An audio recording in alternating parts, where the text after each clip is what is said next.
हाँ जी, कल वाले काम में कोई डाउट हो? कोई डाउट नहीं, करें आगे बढ़ें? ठीक है, तो कल क्या क्या किया था एक क्विक रिवीजन करते हैं पहले, और क्या काम कर चुके हैं हम तो वो करते हैं और फिर आगे बढ़ेंगे। आज उसी को कंटिन्यू करना है आगे, ठीक है। तो क्या क्या सीखा था हमने एसी सर्किट में एक लगा दिया रजिस्टर ओनली, सिर्फ रजिस्टर लगा के देखा कि क्या फ़र्क पड़ता है। फिर हमने सिर्फ इंडक्टर लगा के देखा कि वो कैसे बिहेव करता है। फिर हमने सिर्फ कैपेसिटर लगा के देखा कि वो कैसे बिहेव करता है, ठीक है। ये तीन चीज़ें हमने देखी थी, R, L एंड C, ये तीन चीज़ें हमने देखी थी, ठीक है। यही काम किया था। तो इसमें क्या सीखने को मिला हमें मिला कि AC और DC के साथ ये सेम बिहेवियर करता है। इंडक्टर में जो है वो करंट वोल्टेज से पीछे रह जाता है थोड़ा सा, I लैग्स बिहाइंड, वोल्टेज कितना पीछे 90 डिग्री, और ये इसमें E लैग्स, ठीक है, विद I, दोनों की बातचीत हो गई। वोल्टेज पीछे रह जाता है और करंट पीछे रह जाता है, या करंट आगे निकल जाता है, जो भी हम बोलें। बनाने में हमने इसका फेजर डायग्राम भी बनाया,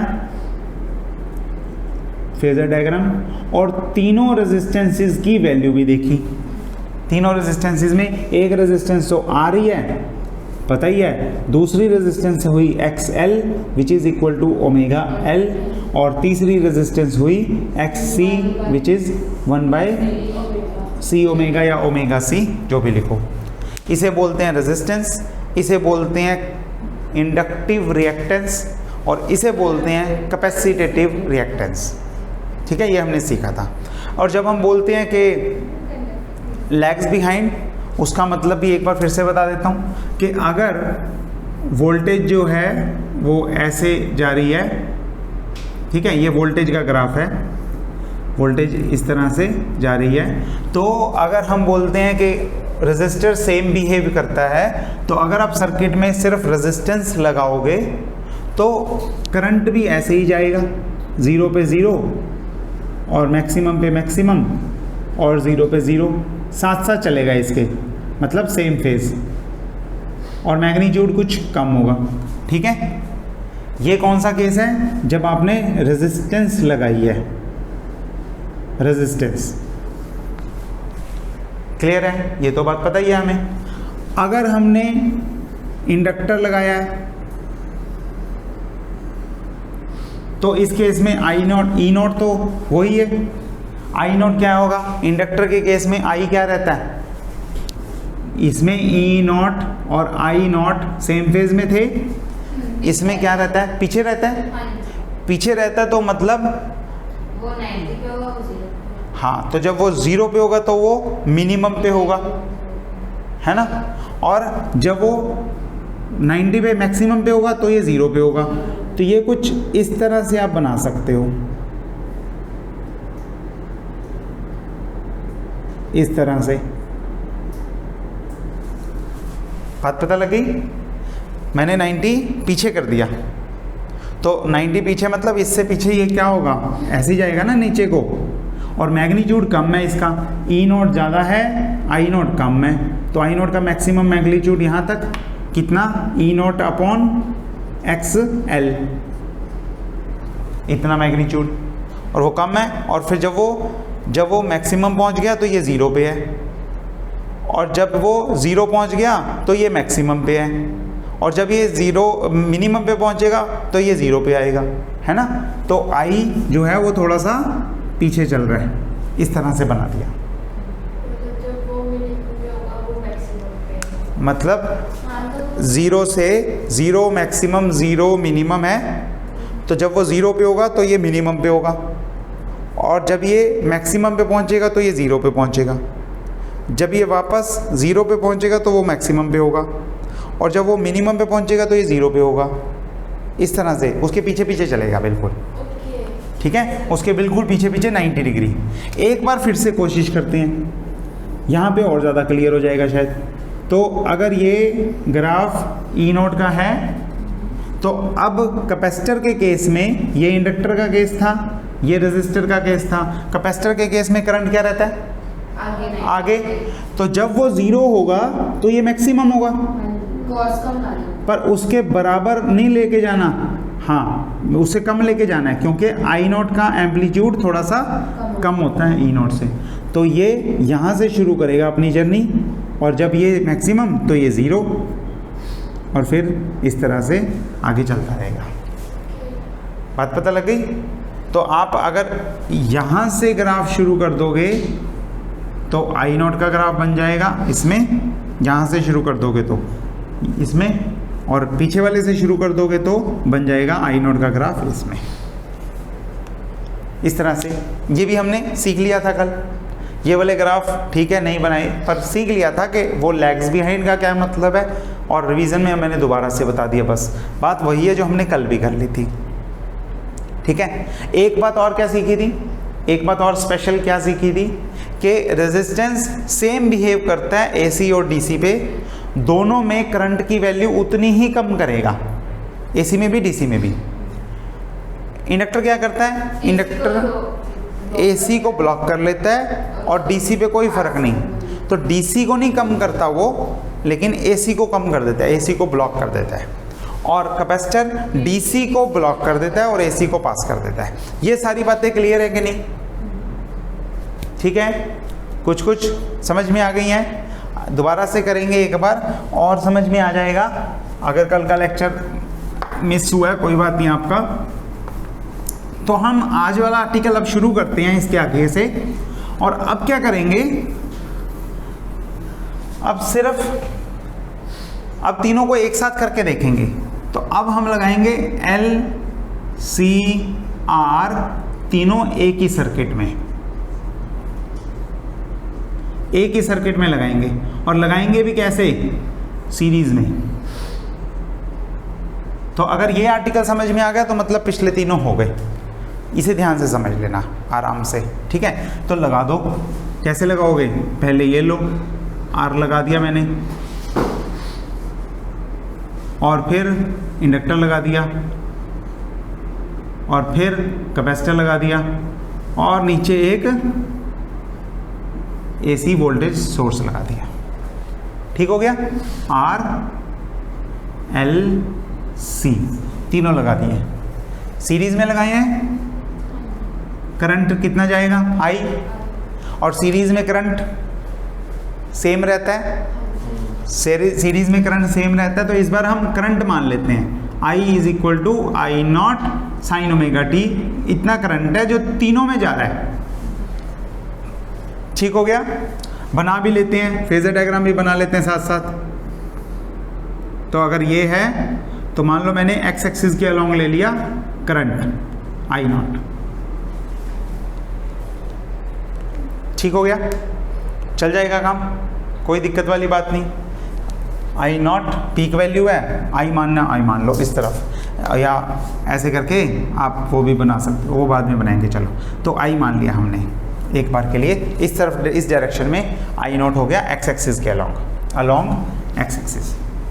ओके, चलो अब बताओ, सबसे पहले हम देखेंगे रजिस्टर पे वोल्टेज निकालनी है आपने। रजिस्टर पे कितनी वोल्टेज होगी बताओगे? Voltage V is equal to कौन सा फॉर्मूला होता है? आई आर, है ना? V is equal to I R. तो इस पे वोल्टेज जो होगी that will be I naught into R sine omega t, और तो कुछ है ही नहीं। मैक्सिमम वोल्टेज कितनी हुई? E nought is equal to I nought R, यही हुई। फेज क्या हुआ? सेम फेज हुआ। तो अगर मैं इसे लूँगा तो मैं इसी तरफ ये भी बना सकता हूँ। ये रेजिस्टेंस की वोल्टेज है। ई नॉट से चाहे मत लिखो, अभी सिर्फ ई आर लिख लो उसे। ये लो ई आर, रेजिस्टेंस के अक्रॉस कितनी वोल्टेज है, क्योंकि हमें पता है सीरीज में करंट सेम रहता है यहाँ पे, लेकिन रेजिस्टर के अक्रॉस वोल्टेज अलग होगी, कैपेसिटर के अक्रॉस अलग होगी, इंडक्टर के अक्रॉस अलग होगी। तो यहाँ पे वोल्टेज V1 मान लो, मैं इसे VR मान लेता हूँ, और यहाँ पे जो है वो VL मान लेता हूँ, और यहाँ पे जो है वो VC मान लेता हूँ। ओके, तो ये इस तरह से वोल्टेज होगी, वी आर मानिए, वी आर इक्वल टू ये आ गया, ठीक है। क्लियर है कि नहीं? सिंपल बात थी। और सेम फेज मतलब ये वोल्टेज भी किस तरफ होगी, इसी तरफ होगी, आर भी किसी तरफ होगा, इसी तरफ होगा, वी आर भी इसी तरफ होगी, सेम फेज, चल जाएगा काम। ओके, दूसरा बताओ क्या लें, इंडक्टर ले लें। इंडक्टर में वोल्टेज आगे रहती है कि पीछे रहती है करंट से? आगे रहती है। कितना आगे रहती है? 90 डिग्री। तो अगर करंट इधर है, करंट की डायरेक्शन ये है, तो वोल्टेज की डायरेक्शन क्या होगी? इधर ऊपर। तो यहाँ पे वोल्टेज की डायरेक्शन होगी VL की, और यहाँ पे हम क्या मानेंगे, हम लेंगे E इज इक्वल टू कितना, I नॉट, रेजिस्टेंस कितना है, रेजिस्टेंस XL है, बोल सकता हूँ मैं XL, और sign omega T plus five cos omega T हो गया, जो भी sign omega T plus five हो गया, प्लस 90 डिग्री हो गया, इस तरह से, ठीक है। अच्छा, कैपेसिटर में क्या होगा? कुछ नहीं होगा, कुछ अलग नहीं होगा, बस इसमें I नॉट एक्स सी आ जाएगा, और एक्स सी कहाँ रहेगा? नीचे को, एक्स सी यहाँ पे, एक्स एल यहाँ पे, और आर यहाँ पे। बोलो बात ठीक है कि नहीं? वो 90 डिग्री पीछे, वो 90 डिग्री आगे, ये आर सेम फेज में, ये भी साइन ओमेगा टी, ये परपेंडिकुलर, ये भी परपेंडिकुलर। अब इन तीनों का रिजल्टेंट क्या होगा बता सकते हो? तीनों का रिजल्टेंट पहले इन दोनों का निकाल लें, XL और XC, इजी है ना? तीनों केसेस हो सकते हैं, तो इसमें तीनों केसेस हो सकते हैं। XL ग्रेटर देन XC भी हो सकता है, XL लेस देन XC भी हो सकता है, XL इक्वल टू XC भी हो सकता है। पहले एक बार के लिए कन्वीनियंस के लिए पहले वाला केस मान लो, ये बड़ा है, जो ऊपर है वो बड़ा है, बस ठीक है। तो रिजल्टेंट ऊपर को होगा, और कितना? दिस माइनस दिस, सिंपल है, two vectors opposite to each other, resultant negative करना है, माइनस करना है, सिंपल। 180 डिग्री फेज पे बोलोगे आप। अच्छा, ये वेक्टर क्वांटिटीज नहीं है वैसे, ध्यान रहे, resistance, voltage, current vector quantities नहीं है। हम सिर्फ फेजर डायग्राम में एक पॉइंटिंग वेक्टर मान के उनसे उस हिसाब से कर लेते हैं। लेकिन अगर एक का मैग्नीट्यूड +10 है, दूसरे का मैग्नीट्यूड -5 है, तो हम रिजल्टेंट तो वैसे ही लेंगे ना 10 - 5 करके, ठीक है। तो रिजल्टेंट मैग्नीट्यूड यहाँ पे कितना होगा? कितना होगा? XL - XC। पहला केस माना है हमने जिसमें XL is greater than XC। दूसरा लेंगे तो नीचे को बना देंगे, XC - XL कर देंगे। तीसरा लेंगे तो 0 कर देंगे कि ख़त्म ही हो गया, ठीक है। ये तीनों चीज़ें तो ऐसे ही चलेंगी, लेकिन हमने एक बार के लिए मान लिया कि रिजल्टेंट वेक्टर यहाँ पे हो गया XL - XC, और दूसरा वेक्टर कौन सा है? यहाँ पे है R। यहाँ तक पहुँच गए सभी? आराम से पहुँच गए, दिक्कत तो नहीं हो रही कोई? ओके, इन दोनों का रिजल्टेंट क्या होगा फिर? Pythagoras, Pythagoras, isn't it? तो रिजल्टेंट ऐसे होगा, कितना एंगल बनाएगा? फाई, इसके साथ फाई एंगल मान लेते हैं, और वैल्यू कितनी होगी उसकी? उसकी वैल्यू होगी a² - b², मतलब a² + b², यानी कि XL - XC² + R²। और इसे हम लिखते हैं Z से, और इसे हम बोलते हैं इम्पीडेंस।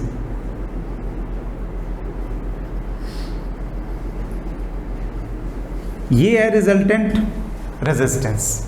जब LC RLC तीनों सर्किट में हों सीरीज में, तो रिजल्टेंट जो हमारा रेजिस्टेंस मिलता है, जिसे हम इम्पीडेंस बोलते हैं, वो होता है इसके इक्वल।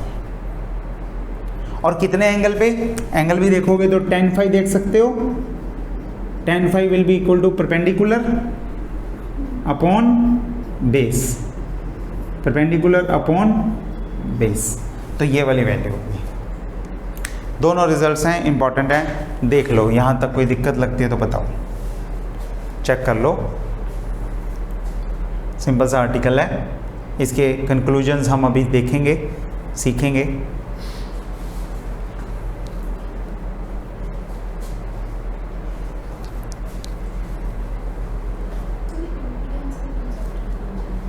इम्पीडेंस का कॉन्सेप्ट ये है कि कुछ ऑब्स्ट्रक्शन करंट को रेजिस्टेंस करता है, उसे हमने रेजिस्टेंस नाम दे दिया हुआ है, ठीक है। कुछ ऑब्स्ट्रक्शन रेजिस्टेंस करता है, ठीक है।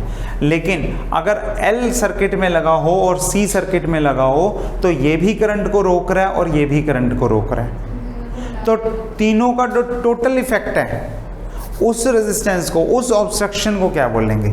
इसे हमने अलग नाम दिया रेजिस्टेंस, इसे हमने नाम दिया इंडक्टिव रिएक्टेंस, इसे हमने नाम दिया कैपेसिटेटिव रिएक्टेंस। तो अलग अलग अगर आप देखोगे तो अलग अलग नाम दिया हुआ है तीनों ऑब्स्ट्रक्शंस ही करंट को रोकते ही हैं, तीनों कम करते हैं थोड़ा सा, और उन तीनों को अगर एक साथ लगा दो तो टोटल नाम क्या है? इम्पीडेंस है, कि टोटल कॉम्बिनेशन का इफेक्ट क्या है, उसे इम्पीडेंस बोलते हैं। और इम्पीडेंस बहुत ही ज़्यादा इंपॉर्टेंट वर्ड है। सर्किट्स में हमारी कोशिश क्या होती है, हम क्या चाहेंगे? रेजिस्टेंस को मिनिमम करना कि मैक्सिमाइज करना? मिनिमम करना, ताकि करंट मैक्सिमम हो सके। और तो हम ये नहीं बोलेंगे कि रेजिस्टेंस को मिनिमम करो, हम बोलेंगे कि इम्पीडेंस को मिनिमम करो। ऐसे ही आएगा, बिल्कुल ऐसे ही आएगा, क्योंकि उनका बिहेवियर तो वैसे ही है ना, तो उससे फर्क नहीं पड़ता है। यहां तक क्लियर है? अच्छा, अब रिजल्टेंट को एक और बार देख भी लो ध्यान से।